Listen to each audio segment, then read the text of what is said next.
And I got this little thing I wrote here concerning the historical false flag operation.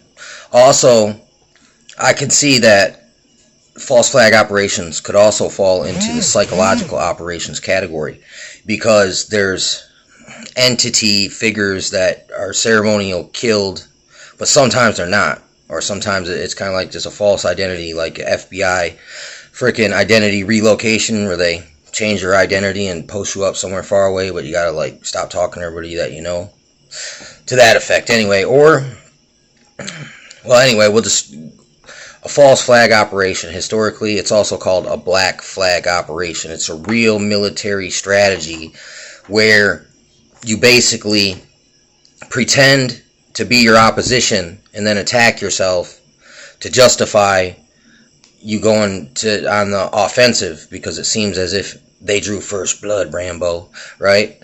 But it's all just a psyop, which is psychological operations. People who aren't in on it don't realize that they're being duped. And I'd imagine historically the duping delight, these guys got to be just walking around with a tent in their pants, you know what I'm saying, 24/7, just like straight up ego tripping. But basically there's always someone to blame. That's a scapegoat. There's a pretext, which is we're gonna do this because action reaction type of a deal, right? And this falls into, it's like it's a way to well, we had to go full out savage in order to protect the future of the children. You know what I'm saying? To protect our way of life and the children. You know what I'm saying? It's not to protect your way of life. It's to protect their interests, their political interests. You know what I'm saying? Their control. You know what I'm saying? Anyway. So it's normally a Hegelian dialectic where they're playing off two parties against one another, but at the core they're really working in concert through compartmentalization, but just to the unsophisticated and the for the indoctrinated, you know what I'm saying? Freaking, but those who think outside the box are the only ones who can see it. You got to kind of step back from it, not prescribed to anything, and just watch it all, and you'll see, like, wait a second, this is a sham. And that's normally problem, reaction, solution. That's where you create a problem. So when you present the solution, it's like the reaction is, yes, we want that. It's for us. You make people believe it was their own idea. This is straight up hypnosis. This is mind control. This is indoctrinations. You know what I'm saying? This is trust the whatever, you fill in the blank. Just trust us type of a mindset. We're looking out for you. It's for your own good. It's for your own benefit. But just don't think too much about it. Just let us do the thinking for you. It's like straight up. Yeah, it's control freak micromanager, or the concerned advisor who's strongly urging you to do something and won't take no for an answer type of a deal. Anyway, so a psychological operation, a good one is the moon landing. It like really never freaking happened. It was all made in a freaking in a studio. You know what I'm saying? To trick the Russians at the time. And I mean, it's kind of a false flag in a sense that they won the space race, which was really kind of like a war. You know what I'm saying? A psyop war of the race for better technology. I mean, it's complicated. I just seen that there was an operation where they had fake tanks to deceive the Germans. And these are like basically scarecrows. They're enemies that don't exist, to mystify and trick the opposition through false pamphlets of information. Like, we got this information that they're coming in this way. And then when all the people go to show up there to protect that gate, they come in the opposite. They say, yeah, we're coming in the south. So they send all troops to the south, and then they come in the north. And at the same time, they come in like from the southeast. You know what I'm saying? So right as all the guys are repositioning to go back to the north, now they come and attack that place. All set up. You know what I'm saying? I mean, look. Anyway, look, Kennedy assassination. The way that they said that, it was what the fuck is this was Oswald, okay? Oswald was a patsy. That's a frame-up. That's the scapegoat that justified the enemy, the boogeyman. We have to pass this new law because of this guy that did this. But it's deeper than that. There's more going on there than that. It's straight up false flag magicianry. These guys are literally magicians, okay? I mean, literally. There is a park right around the road, right down the road from me, and it has a plaque of all these accomplishments of America. And as I looked through them, I realized every single one was a false flag operation. It's not true. You know what I'm saying? And I'll go through and explain certain reasons why I believe this to be so, and I'll articulate it. You know what I'm talking about? But anyway, so a psyop and false flag go hand in hand. All false flags are done for some kind of psyop purpose. It's like the Warriors. Here's fictional. I'll give you 3 fictional movie examples of different kinds of them, okay, of false flag. The Warriors. There's a part in Warriors when this guy's like, look, all of us gang MFers, we outnumber the police. And what if we all joined together and created like a NWO of sorts? And he was like, can you dig it? And then this guy comes up and shoots him. And he says, the Warriors did it. And then for the rest of the movie, these guys who got false flagged, they believe they shot, you know, basically the Antichrist or whatever, the Nimrod, freaking, and it's a retelling of old stories. You know what I'm saying? These type and shadows just play out over and over again. But anyway, that's a great example, great movie, fair use. Okay, I'm using movie examples for teaching, and I'm going to be using historical figures also for teaching. So fair use, fair use. Let me see. There's a part in The Goodfellas, okay, where basically a guy walks in the store and he comes out and he says, N-words just stole my truck. But really, he was in on it and the Italian stole his truck. You know what I'm saying? From outside, at the diner outside the airport.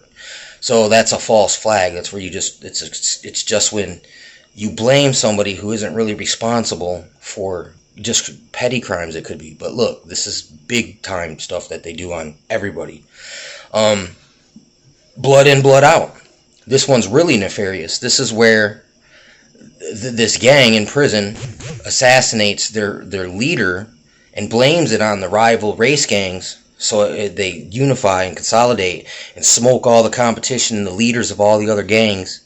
And then they get split up and separated and sent to different prisons, but each guy creates his own frickin' sect of their particular gang life, gangland, frickin' religion, cult, indoctrination process, and they all got the money to back it, and they literally smoked a lot of people and their own people in order to attain that kind of iron fist in the velvet glove type of a situation, okay?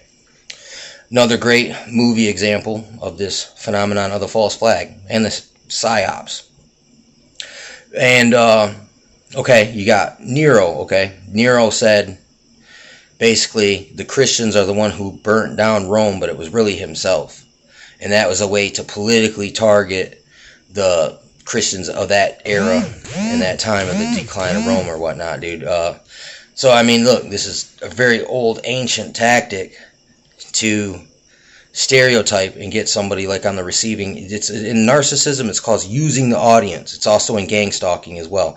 When someone gets you so mad that you start to act out and you're all hyper vigilant, they want people that are just observing on the outside, looking at you like, man, this person's crazy, he lost his mind. But they're not seeing that you're being provoked and agitated and provocateured and just really having your mind worked on through chaining and anchoring and sensitization and all these. And this is also done to the public through media drops and just rhetoric on the street. Anyway, all right. Hitler, Night of the Glass. This is the Ragstag event. This is where they supposedly, according to what they say, they said the Jews attacked this county building and it unified the Nazis to go full eugenics, supremacist, straight all in. And it's funny, it's crazy, but it's another blood type religion like all these other crazy fertility cults. But America, okay? America, one of the first stories of America is the Boston Tea Party during the Revolution. And it says they dressed like Indians and blew up a tea boat. and threw all the flaming cargo into the Boston River or whatnot. So they say. So they say, okay? But I'm just saying, like, historically, it's another false flag operation that it's in our very heritage. And you got the psyop slash false flag. Like there was a Operation Northwoods. This was during, like, it was wrote in like 54, but it was to be done in the 60s, where these guys would hijack a plane and crash it into a frickin' building and say that Castro did it. You know what I'm saying? I mean, look, stuff has happened where that has played out in real time, real life, like, masterfully. You know what I'm saying? And it's like, even the shuttle blowing up, okay, the Challenger shuttle blowing up, come to find out, all these people had twins, and they're all still freaking alive.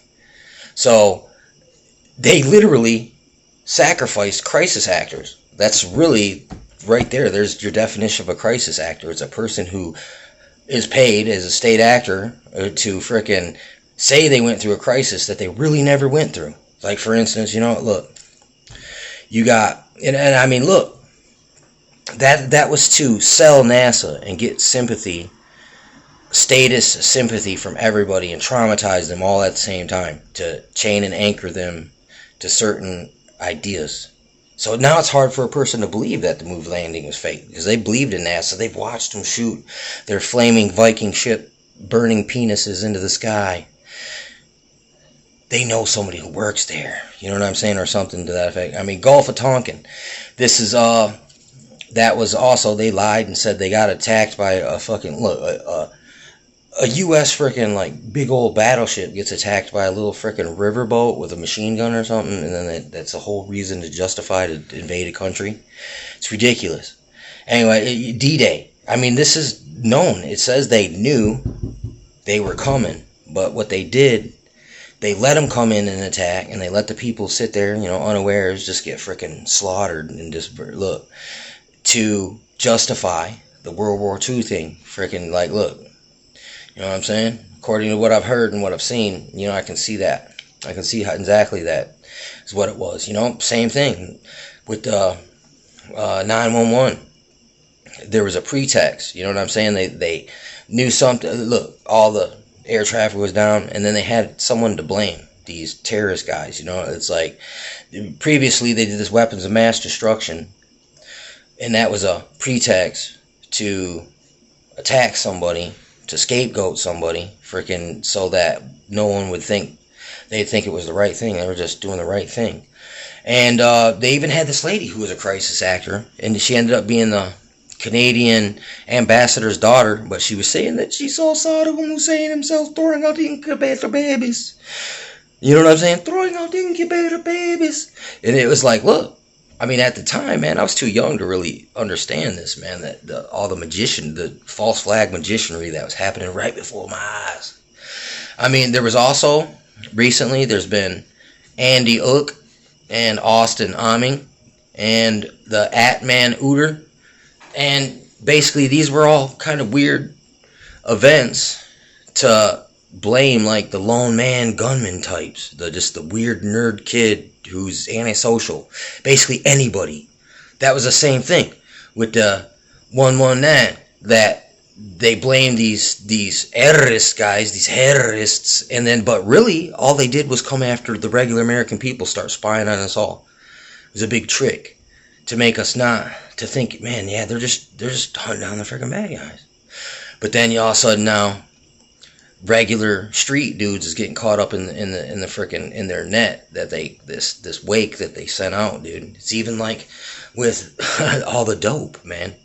The big drug dealer Scarface stereotype justified the drug war, where they were actually false flagging us by bringing in, knowing what was going on, letting it happen, then blaming us for it while they were all the while doing it. Another perfect, masterful false flag magicianry. You know what I'm saying? And by the time, it's like, yeah, and by the time any of this stuff comes out, it's like, it's too late for anything to happen. It was done that good, man. Freaking, but anyway, man, yeah, there's like a quick rundown of some of the historical and fictional false flag content.